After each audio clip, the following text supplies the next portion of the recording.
എന്നിട്ടും അവരുടെ നിലവിളി കേട്ട് അവിടുന്ന് അവരുടെ കഷ്ടത പരിഗണിച്ചു. അവിടുന്ന് അവർക്ക് വേണ്ടി തൻ്റെ ഉടമ്പടി ഓർമ്മിച്ചു.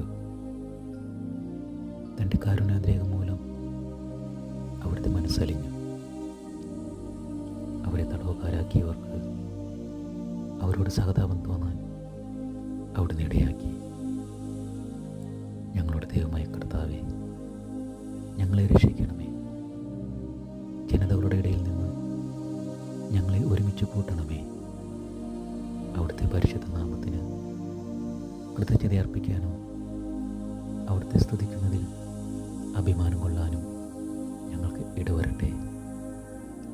ഇസ്രായേലിൻ്റെ ദൈവമായ കർത്താവ് എന്നേക്കും വാഴ്ത്തപ്പെട്ടവനാകട്ടെ.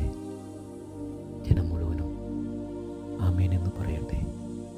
കർത്താവിനെ സ്തുതിക്കുവിൻ.